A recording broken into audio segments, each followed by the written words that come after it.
好，弟兄姊妹早晨，感謝神嘅恩典，仍然喺大家當中可以同大家分享，好似少少 fit， 唔該。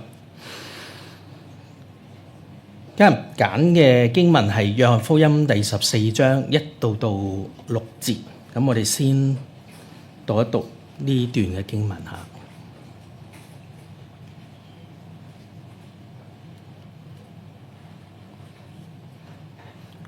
OK， 好，我哋一齊讀吧，準備起。你們心裏不要憂愁，你們信神也當信我。在我的家裏有許多住處，若是沒有，我就早已告訴你們了。我去原是為你們預備地方去。我若去為你們預備地方，就必再來接你們到我那裏去。我在哪裏，叫你們也在哪裏。我往哪裏去，你們知道，那條路你們也知道。多馬問他說：主啊，我不知道你往哪裏去，怎麼知道那條路呢？耶穌說：我就是道路、真理、生命，若不藉着我，沒有人能到父那裏去。感謝神嘅説話，我哋一齊祈禱。我哋恩主，感謝你喺約翰福音特別記載主被賣嘅嗰晚，你特別同門徒有好多嘅話要説。主啊，唔知當其時門徒有咩諗法，但係主聖經特別去記載你好擔憂門徒嚟緊嘅嗰種嘅處境。你講咗好多嘅説話，約翰記載落嚟，使門徒知道，亦都使到後來嘅我哋都明白。主啊，你有好多想講嘅嘢就被記低，因為我哋要面對呢個世界嗱，空中掌權嘅，甚至歷史裏邊或者歷代裏邊好多衝擊，特別針對嘅就係基督徒，你嘅門徒，你所愛嘅。主啊，多謝你，容讓我哋用心去睇一睇主你所講嘅嘢，願一切嘅説話成為我哋生命裏邊嘅嗰種嘅動力，成為我哋生命裏邊嘅亮光，亦都成為呢個嘅生命。主啊，多謝你，聽我哋祈禱，祈禱奉主名求。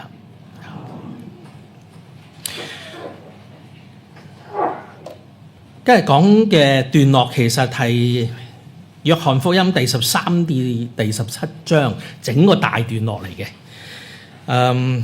13章其實一開始耶穌知道自己嘅時間到，就愛他的門徒，愛他們到底，亦都係連住上一次同大家分享，因為上一次我講17章係總結，亦都係主耶穌基督嘅禱告。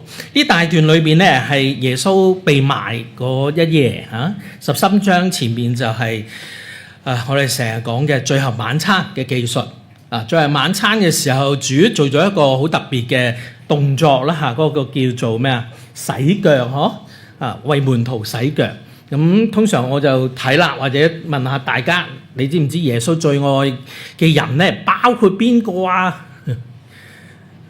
猶大。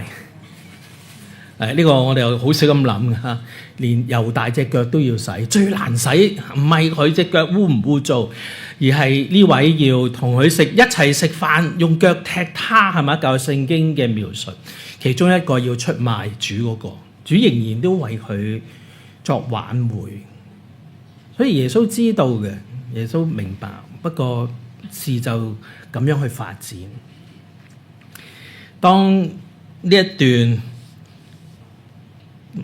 晚餐之後，猶大離開咗啦，耶穌就開始一路去講論，一路去教導門徒。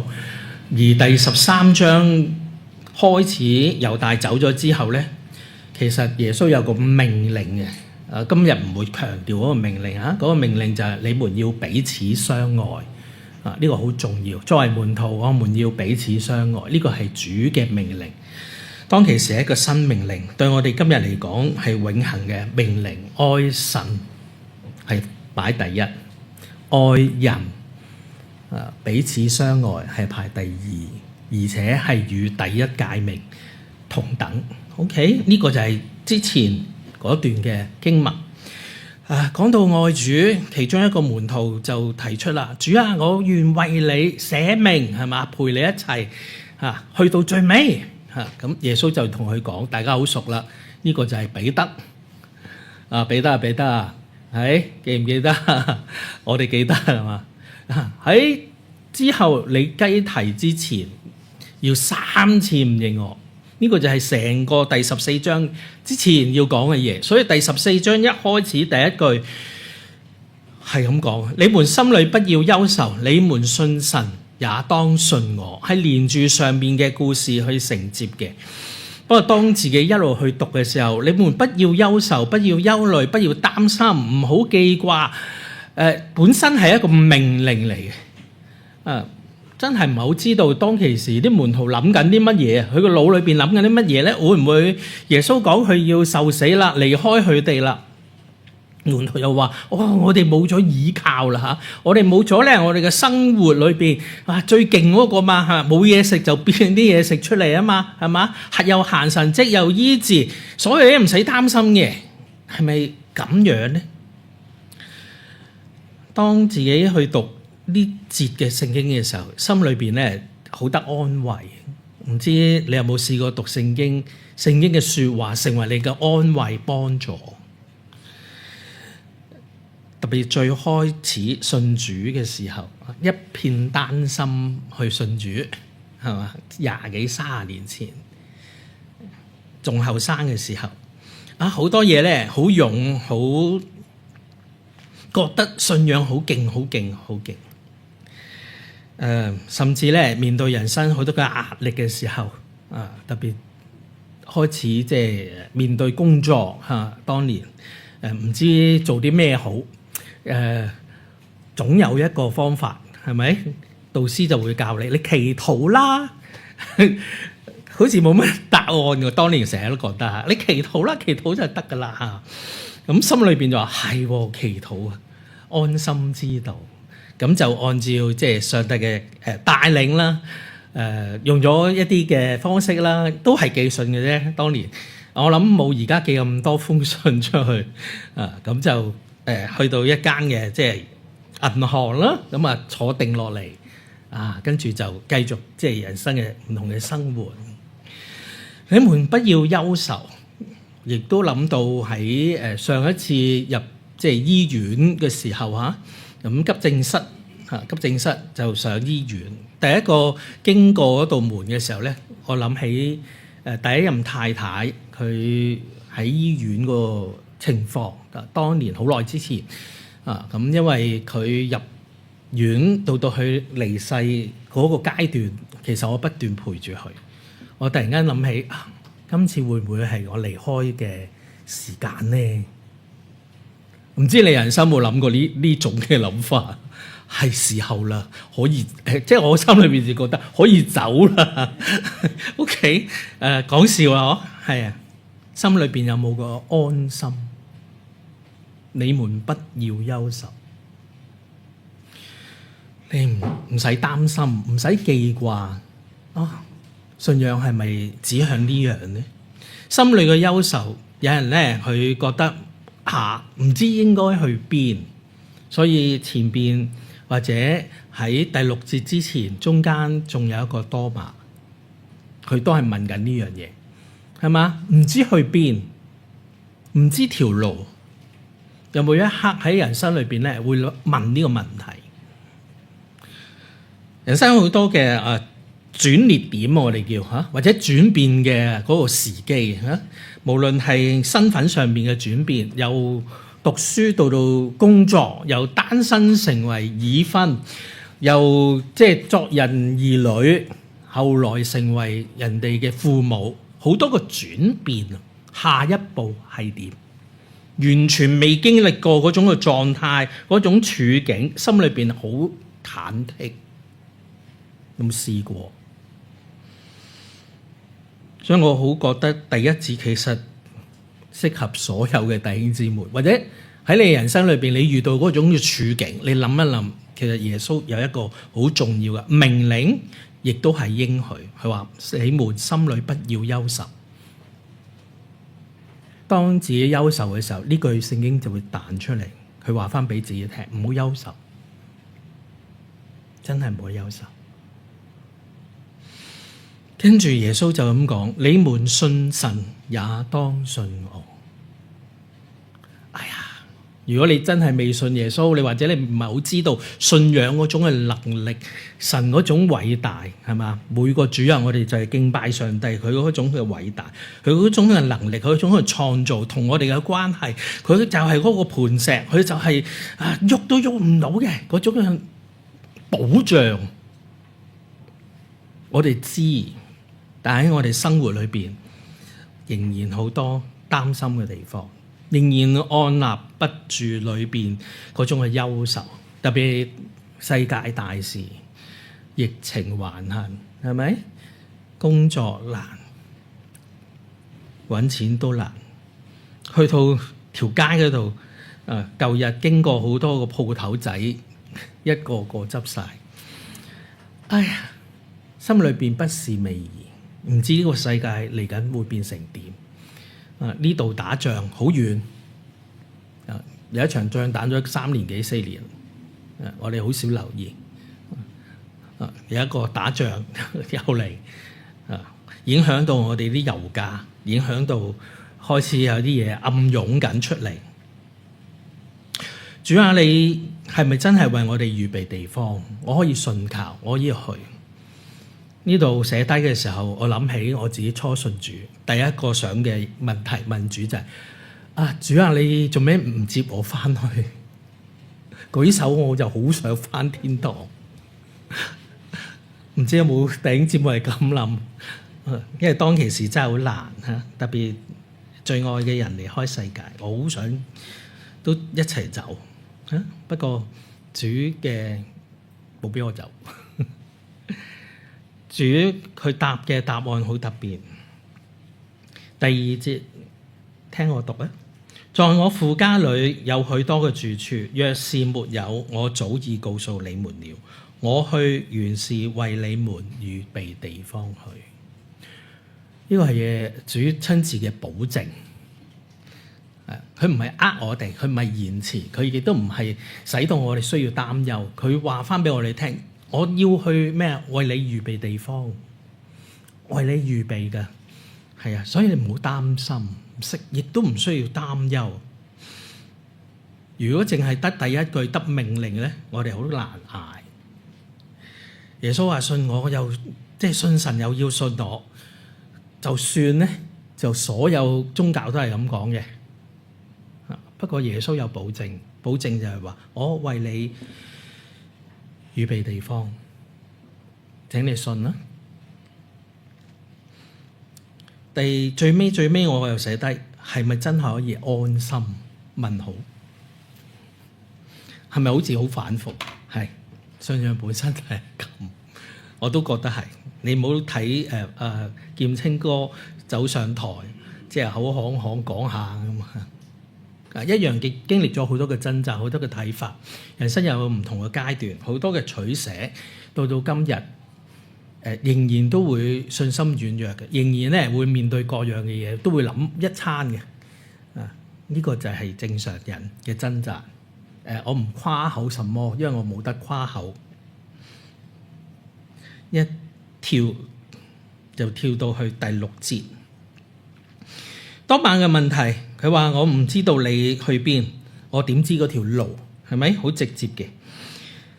跟住第6節，耶穌話我就是道路、真理、生命。耶穌是道路，去邊度？父喺邊度咧？道路咧，一般呢個字或者講咧就係條路咯，真係條路咯，係咪啊？實實在在呢度返屋企條路，大家知唔知道點行啊？知。因為我知我要去邊嘛。道路係指到真實嘅路，道路亦都指到我哋人生嘅方向。唔知大家有冇呢一刻係擔心緊人生下一步嘅方向啊？通常弟兄姊妹個反應嚟嘅，OK 嘅，好，我接受得到。好，如果你真係有咁諗過，呢段經文係送俾你嘅，因為耶穌話佢就係嗰條路啊。人生你好擔心，你唔知道條路嘅時候，唔知道出路，唔知下一步點做嘅時候，根本好彷徨嘅時候，耶穌好清楚，我就是呢條路。呢段經文唔係淨係俾初信或者未信嘅朋友嘅，係俾基督徒，我哋都係。不過我哋好快就跳過咗去，因為我哋知。不過喺人生裏邊，請你記住，耶穌就係嗰條路。咩意思？我寫低咗兩個。第一個，耶穌係唯一嘅條路，呢條係救贖之路。呢條咧亦都係我哋人生解脫嘅嗰條路。如果知道我工作其中一個強項，或者我最集中嘅就係做宗教啦、宗教研究啦、異端嘅一啲嘅回應啦，呢個工作越接觸都即係越接觸，開始一甩甩地啦，係越接觸唔得喎，接觸得多，應該咁講，唔同嘅信仰咧，就好似幅圖上面嗰個牌咁啊，好多條路㗎，好多嘅方式㗎。特別華人信仰咧，你問下一啲嘅朋友咧，佢常常會回應我哋嗰個答案，唔知你知唔知係嘛？信耶穌一樣啫，咩意思啊？條條大路通羅馬啊嘛，我點行都得噶嘛，係咪？咩意思啊？宗教都係導人向善，唔知你識唔識答呢條難題啊？宗教係咪導人向善？基督教係咪導人向善？就係咁，就停咗喺呢度咧？唔係啊，大家知唔係？宗教導人向善可能係因為通常我教弟兄姊妹答，你答係又得，唔係都得噶嘛。即係宗教係咪導人向善啊？係。宗教係咪導人向善？唔係。跟住你解釋噶嘛，要係咪？咁好多戰爭就係因為宗教導人向善。宗教係咪導人向善？係，因為佢有生活規範。基督教有冇？有。第二個宗教有冇？有。咁點啊？咁係咪唯一條道路？呢個真係要諗，所以下邊咧中間嗰幅圖咧，我就揀咗一個去天堂，一個去地獄。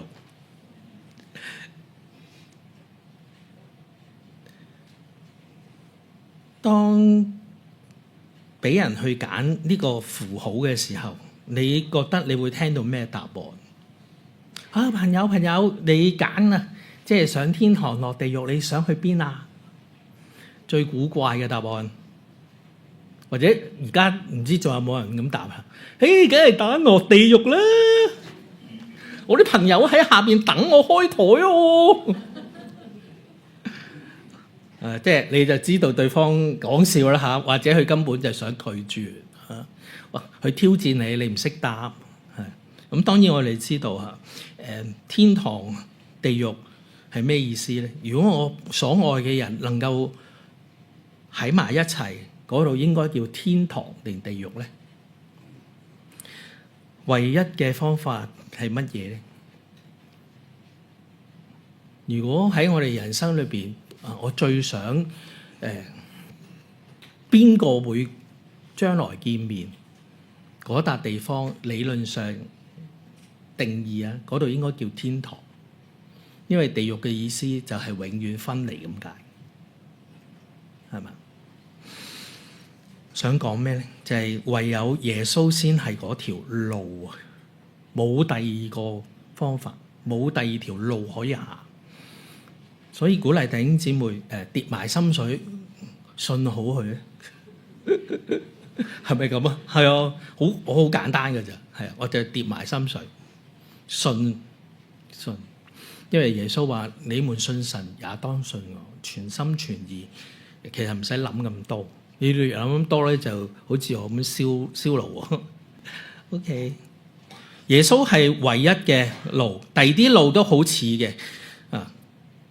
第二啲路咧，常常有好多嘅變化嘅，不過最重要呢條係單程路，直往天堂，直往神所預備嘅地方。神已經為咗我哋預備嘅。唔知你嘅單位係大啊係細咧？通常我哋查經嘅時候咧，就問弟兄姊妹啊，你覺得天堂嗰個位咧，將來咧，你嘅房咧有幾大咧？咁啊，有冇幻想過啊？冇啊！幻想下係咪即係3廳4個房啊？要打掃好煩咯，好多好開心嘅諗法嚇。上帝為我哋預備地方，當然唔係一個物質，而係能夠與所愛嘅人同在，呢個先係最重要。請大家記住，而呢條路係得救敞開嘅路。耶穌冇做一啲嘅神秘主義嘅要求，要點樣嘅做法，你要付出啲乜嘢？唔係，耶穌嘅個要求就係你要單單唯一相信佢。請唔好搞錯。返教會可能真係有要求，喺團契裏邊你又會被要求，喺教會事奉裏邊你都會被要求。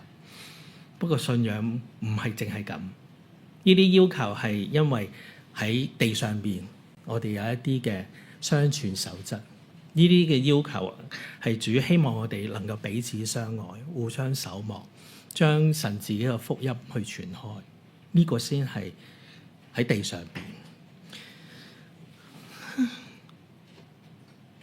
呢點再總結一次，耶穌是道路，冇第二條路嘅。你唔好諗住做啲乜都唔係，係單單耶穌。所以當問你嘅時候，請你答翻呢樣，耶穌就係嗰條路，唔使諗，唔好諗啦，跌埋心水，信落去就係咁。講完等於冇講，唔係。耶穌是真理。真理嘅意思，大家有冇諗過啊？咁我列咗幾樣啦，真嘅道理。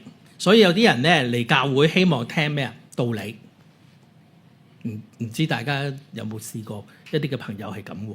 因為喺我牧會嘅時候咧，有啲街坊咧走落嚟咧，即係定期走落嚟咧，就問佢嚟做乜？佢話：我嚟聽道理咯。係啊，嚟聽道理咯。所以喺教會裏邊係有道理聽嘅。有好多學習嘅方式方法，甚至咧生活嘅常識都可以聽到嘅、學到嘅。咁呢個冇問題嘅，呢啲道理。真理亦都可以講方法，有冇諗過啊？因為我哋非常快就跳咗去信仰啦。真理係可以講個方法嘅，真嘅方法。真理亦都講可以係思想，而家呢個世代好多嘅唔同嘅思想咯。我唔知啱唔啱呢個例子啊嚇。咁我即係最近咧有朋友移咗民嘅，你翻嚟香港，即係幫個女要做證啦，身份證嗰類嚇。咁啊講開佢話，佢哋嗰邊咧即係都麻煩嚇，咁都係類似因為喺當地嘅法律咧，如果咧你失竊嘅唔超過幾多錢咧，基本上你報警咧都唔會理你嘅，因為咧警察係唔會拉嗰個人嘅。有冇聽過呢啲信息啊？喺我心裏邊吓，咁咩叫真理？咩叫做法律？咩叫做啱？咩叫做錯啊？你明唔明我問緊乜啊？點解我諗咗咁多嘢喺度啊？係啊，原來地上邊開始變成咁。唔知有幸或者感恩喺香港暫時仲未係咁。如果你捉嗰個賊，即係偷嘅錢呢個少過嗰個位咧，你整傷咗個賊啊、什麼嗰啲咧，基本上咧你就會調翻轉俾人告，係嘛？即係仲有離譜啲嘅情況。咩叫真啊？咩叫啱啊？真理嘅意思就係公義咁解啊，其中一個。咩叫公義？原來地上邊冇嘅，開始越嚟越混亂嘅。咩叫公義、公正、公平？開始越嚟越脫離。世界嘅價值觀同我哋基督教或者同我哋本身嘅價值觀越嚟越分得開。求主幫助，特別喺基督裏邊，我哋認識嘅係真理。而真理嘅作用咧，第二句我就寫低：真理使人得自由。所以揾咗幅相嗬，就係即係我哋之前被好多世界嘅嘢去捆綁，好多個思想、好多個方法，甚至好多嘅宗教儀式等等等等。因為我本身背景嘅宗教咧係民間信仰，好簡單啫，即係華人一般嘅拜嗰啲咯。係啊，好多禁忌，好多要做嘅嘢嚇。係啊，甚至細個就會俾人帶住去拜大埔棵樹咯。啊，大家知啊，好有趣。我拜嗰個年代棵樹已經唔係啦，而家變咗棵膠嘅樹咯。大家唔知嘅咩？係啊，棵膠嘅樹咯。咁但係信啲咩先咧？即係自己諗信緊啲咩啊？係嘛？即係你有棵樹，唔係第一棵都好啊。咁我拜應該係第3、第4代噶啦。而家第5、第6代啊嘛，係棵膠嘅樹嚇。即係信咩？真理使人得自由。原來基督教嘅信仰係俾人有真自由，而呢個自由係邊度嚟嘅咧？係耶穌基督嗰度嚟。耶穌基督嗰個真自由又係啲乜嘢咧？原來耶穌基督就係以佢死去使到我哋得自由，從罪裏邊得釋放，從許多嘅捆綁要求裏邊去得到個自由。唔知你仲有冇嘢係捆綁住？特別我哋嗰啲壞習慣，我哋啲惡行唔見得光嘅嘢，你唔好話基督徒冇，我從來都唔會咁諗。我哋仍然收埋咗好多。我哋係咪時候需要清理？你願唔願意得呢種嘅自由？呢種嘅能力，呢種勝過捆綁住我哋嘅嗰樣嘢嘅嗰種嘅能力。耶穌基督就係真理本身。當我哋越貼近真理，我哋就越得到真真正正嘅自由。求主幫助。我諗我唔會逐個問你想要點。你想做啲乜嘢？人總覺得自己係啱嘅。劍青哥講嘅嘢可能啱，可能錯，我覺得冇乜所謂。不過你一定要知道，唔係因為我，亦都唔係因為我講嘅嘢。答案只係基督。唔好搞錯咗。我可以指向俾你，話翻俾你聽，可以咁樣做。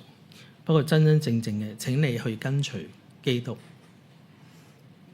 如果有人想嘅，請你行翻呢條路，呢條真理嘅路。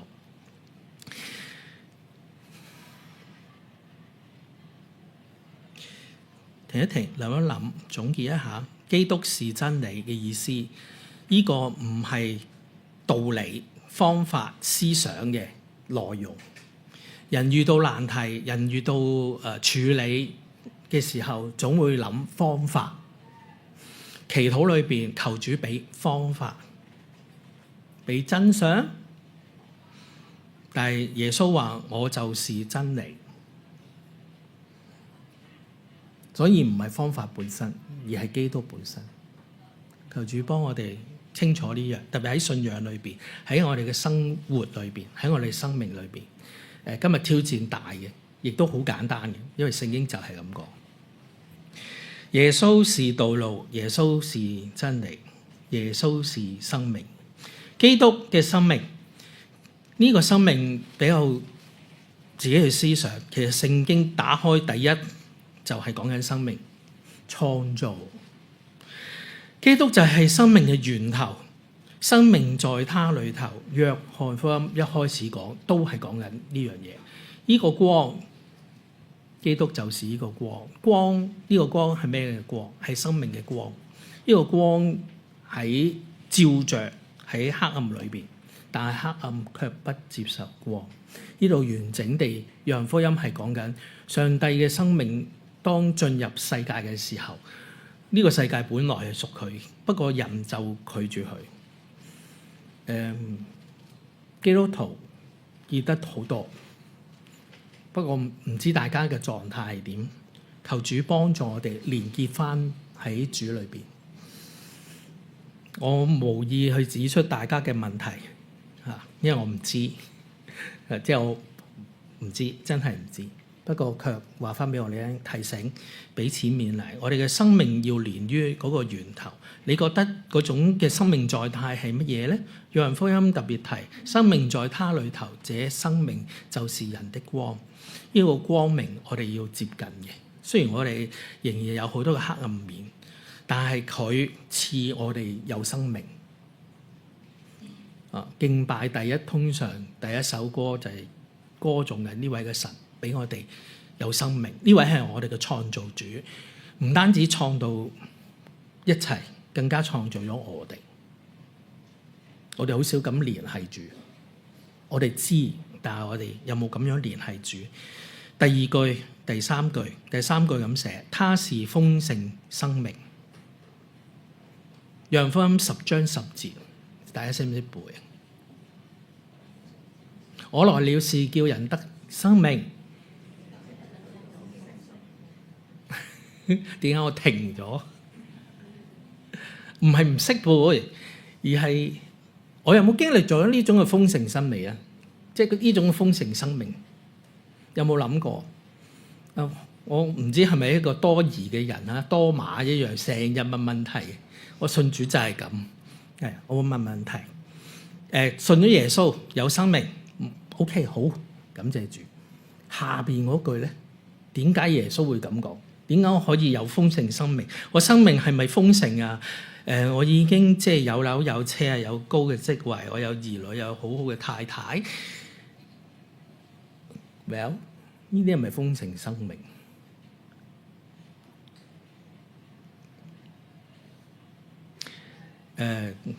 挑戰大家唔係挑戰自己。生命裏邊好多嘅問題，好多嘅情節，好多嘅影況。我揾咗兩幅好好嘅圖，我覺得好靚啊，好舒服俾人。不過唔係淨係咁咯。生命係一份禮物，中間嗰圖好想表達，唔知你認唔認同？雖然我覺得我出生又有好多個問題要面對，人生好多個苦難。我信主嗰陣時嗰種個苦，到而家我都覺得好辛苦，係苦嘅，人生係苦嘅。不過最特別就係下邊嗰隻手去包住嘅，我唔知係一個真㗎啦，係嘛？真嘅小朋友咁大隻手嘅巨人，不過卻俾我嗰個表達唔係 AI 嚟嘅，好舊嘅，因為幅相嗰時未有 AI 合成圖咁可能 OK。我好想表達咩咧？原來我哋整個人生或者我嘅生命，我條路都係喺神嘅手裏邊啊！我好想表達呢樣。咁當然好多即刻反彈㗎啦，我唔知你會唔會反彈啊？哇！如果真係上帝愛我，唔會搞到我而家咁啦，係咪？跟住就點解我人生係咁啊？跟住就問 why 點解係嘛？有冇聽過呢啲問題？喺我哋嘅同伴當中，喺我哋嘅弟兄姊妹當中。所以最尾我寫低係呢個生命，耶穌就是呢個生命，佢係得勝生命。唔好怕，唔好驚，請你去揀呢種嘅得勝生命。請你去揀耶穌已經為你預備好嘅豐盛生命。呢個可以選擇嘅，因為耶穌一開始就話不要憂愁，係咪？唔使擔心嘅。你信神也當信我，完全信靠呢位嘅生命嘅主宰，呢位嘅基督。耶穌基督唔單止係我哋嘅救贖主，佢亦都係我哋生命嘅主宰。當然你要慢慢去揣摩你嘅人生，呢個係另外一個工作。可能揾下導師傾一傾，你點想過你嘅人生點樣嘅豐盛？你嘅屬靈生命嘅狀態係點樣？你而家嘅人生你要面對啲乜嘢？導師應該可以有指示俾大家。係嘗試去問，當年我都係咁。雖然有陣時冇答案，不過喺我人生反思寫人生故事書嘅時候，開始去諗我人生經歷咗啲乜嘢咧？上帝喺我每個片段裏邊，佢嘅足跡又係點樣咧？上帝點介入我嘅生命裏邊？慢慢原來人生係見到上帝嘅痕跡，見到呢位愛我哋嘅主為我哋做咗啲乜嘢？喺我嘅處境，喺我嘅遇見，上帝點介入？今日唔係好多道理要講，嗰個道理就係耶穌就是。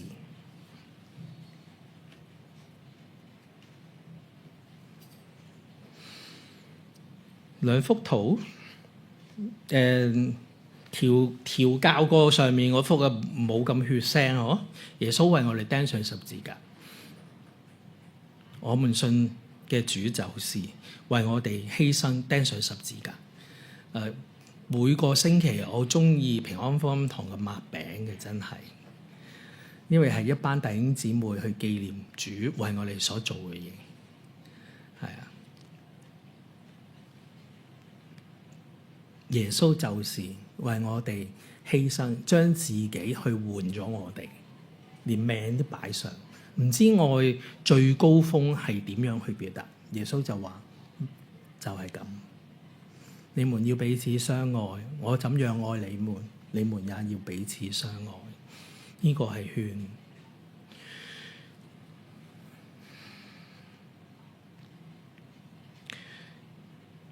我去原是為你們預備地方，講得好清楚。第一要去嘅地方，釘上十字架呢條路。跟住耶穌話：我要去父嗰度為你們預備地方，完全都係因為愛你們。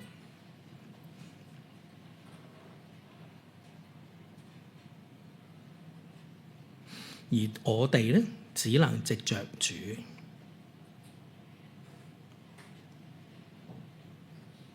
所以今日俾好多空間大家可能反思去諗一諗，因為冇乜講過特別嘢。第一樣最要記住嘅，你們不要憂愁。人生會遇到好多個處境，呢一刻可能你覺得 OK 好好啊，好開心 OK 冇問題，因為主恩待你。但係你會可能有高山，亦都有低谷嘅時間，難處會不斷出現。特別呢幾年啦，自己嘅經歷。常常提醒自己嚇，人生冇乜多時間嘅啦，剩翻落嚟。身體狀態越嚟越差嘅時候，精神好似 OK 㗎，係啊，不過卻自己知道，咁又點樣咧？所以咧喺我自己裏邊一路去諗嘅講章，都係最尾臨別贈言裏邊嘅一啲嘅説話。呢幾次講就係耶穌臨別贈言。其中呢節第14章，主話不要憂愁，你們信神也當信我。送俾大家第6節，耶穌佢話：我就是道路、真理、生命。睇我哋剩翻落嚟今日嘅時間，可以思想咩叫做道路、真理同埋生命，對我有乜嘢意義？願主祝福大家。最尾我哋有個禱告。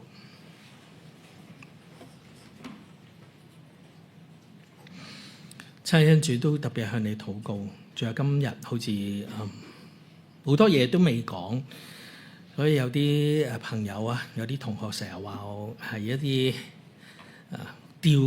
吊起或者賣關子嘅人，係其實真係唔知點講。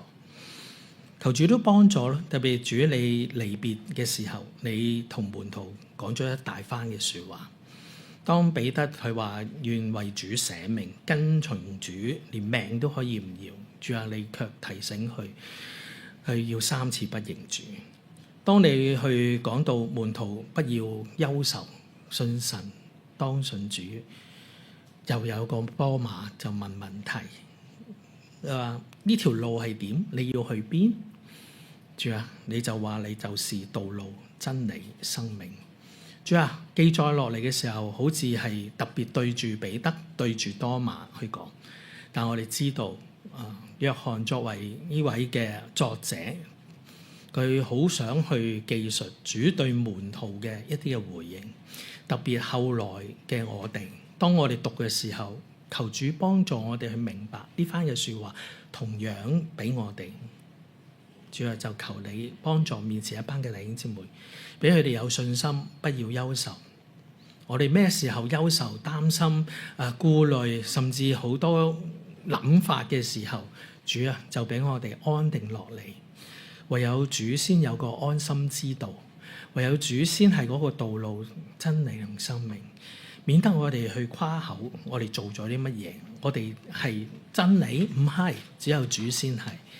主啊，唔單止你係我哋嘅救主，更加你係我生命嘅主，願榮耀去歸翻俾你。求你都俾我哋行完我哋人生當行嘅路，你指引我哋每一步，你都帶領我哋得到嗰種嘅真理，與真理同在，唔止，因為你應許過，你要與我們同在，直到世界嘅末了。我哋有一日，我哋都會見翻你。主啊，俾我哋帶着嗰種嘅榮耀去見你啊！主，多謝你，我哋獻上禱告，交託奉主耶穌基督名求。